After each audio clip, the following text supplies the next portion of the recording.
Hello' everyone good morning. আজি পোনপ্ৰথমবাৰৰ বাবে কেমেৰাৰ সন্মুখত এনেকৈ ভিডিঅ' বনাবলৈ চেষ্টা কৰিছোঁ আৰু নাৰ্ভাছ ফিলো কৰিছোঁ আৰু কিবা যদি ভুল ক্ৰুটি ৰৈ যায় দেন মোক সকলোৱে ক্ষমা কৰিব আৰু আপোনালোকক অনুৰোধ কৰিছোঁ যে মোৰ চেনেলটো ছাবস্ক্ৰাইব কৰি ৰাখিব আৰু লাইক কৰিব, শ্বেয়াৰ কৰিবলৈ নাপাহৰিব আৰু কমেণ্ট বক্সত আপোনালোকৰ বহুমূলীয়া মন্তব্য জনাবলৈ চেষ্টা কৰিব। আৰু আজিৰ এই ভিডিঅ'টোত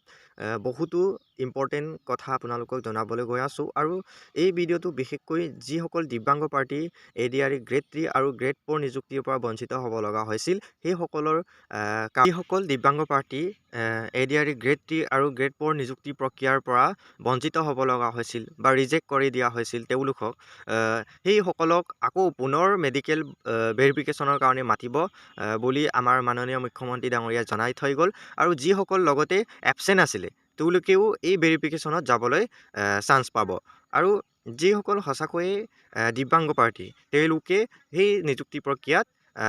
নিযুক্তি লাভ কৰিবলৈ সক্ষম হ'ব। আৰু মুখ্যমন্ত্ৰী ডাঙৰীয়াই আৰু এটা বহুত ইম্পৰ্টেণ্ট কথা ষ্ট্ৰিক্টলি কৈ গ'ল যে যিসকল সঁচাই দিব্যাংগ নহয় বা মেডিকেল বৰ্ডে দিব্যাংগ প্ৰাৰ্থী বুলি ঘোষণা নকৰে তেওঁলোকে কেতিয়াও এই নিযুক্তি প্ৰক্ৰিয়াত নিযুক্তি লাভ কৰিবলৈ সক্ষম নহ'ব। চ' এই ভিডিঅ'টো বনোৱাৰ মূল লক্ষ্য আছিল যিসকল সঁচাকৈয়ে দিব্যাংগ প্ৰাৰ্থী যিসকলে এই নিযুক্তি প্ৰক্ৰিয়াত নিযুক্তি লাভ নকৰিলে আৰু যিসকলে এবচেণ্ট আছিলে কিবা কাৰণত যাব পৰা নাছিলে আৰু তেওঁলোকক ৰিজেক্ট কৰি দিয়া হ'ল সেইসকলক পুনৰ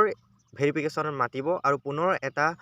নিযুক্তিৰ চৰকাৰী চাকৰি লাভ কৰাৰ এটা সুবিধা দি দিব চৰকাৰে যিহেতু মাননীয় মুখ্যমন্ত্ৰী ডাঙৰীয়াৰ সকলোৰে বাবে সকলোৰ ভালৰ কাৰণে কাম কৰি আছে আৰু সেই মতে পুনৰ দিব্যাংগ প্ৰাৰ্থীসকলৰ ৰিকুৱেষ্ট বা আহ্বানৰ সঁহাৰি জনাই পুনৰ ভেৰিফিকেশ্যনত আপোনালোকক মতা হ'ব। চ' আপোনালোকে সকলোবোৰ যাৱতীয় নথি পত্ৰ আপোনালোকে গোটাই থ'ব আৰু যিহেতু এই মাহৰ শেষতে বা যিকোনো সময়ত আপোনালোকক পুনৰ ভেৰিফিকেশ্যনৰ কাৰণে আপোনালোকক মাতিব পাৰে আৰু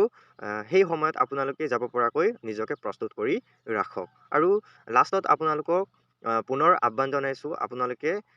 প্লিজ ভিডিঅ'টো লাইক কৰিব, শ্বেয়াৰ কৰিব আৰু যিসকল PWBD কেণ্ডিডেটছ বা PWD কেণ্ডিডেটছ তেওঁলোকে কমেণ্ট কৰিব আৰু কোনে কোনে ৰিজেক্ট হৈছিলে কাৰ ৰিজেক্ট হৈছিলে আৰু কোনে কোনে এবচেণ্ট হৈছিলে সেই সকলোবোৰ আপোনালোকে মোক কমেণ্ট কৰি জনাব আৰু আপোনালোকৰ যদি আকৌ আপডেট আহে দেন আপোনালোকক মই দি থাকিবলৈ চেষ্টা কৰিম। আৰু ভিডিঅ'টো যিহেতু মোৰ এই আজিৰ এই ভিডিঅ'টোত পোনপ্ৰথমবাৰৰ বাবে মই কেমেৰাৰ সন্মুখত আহি আপোনালোকক ভিডিঅ' এটা বনালোঁ আপোনালোকৰ কাৰণে আৰু আপোনালোকে আশা কৰোঁ আপোনালোকে লাইক কৰিব আৰু সকলোবোৰ আপোনালোকৰ মন্তব্য কমেণ্ট বক্সত জনাব।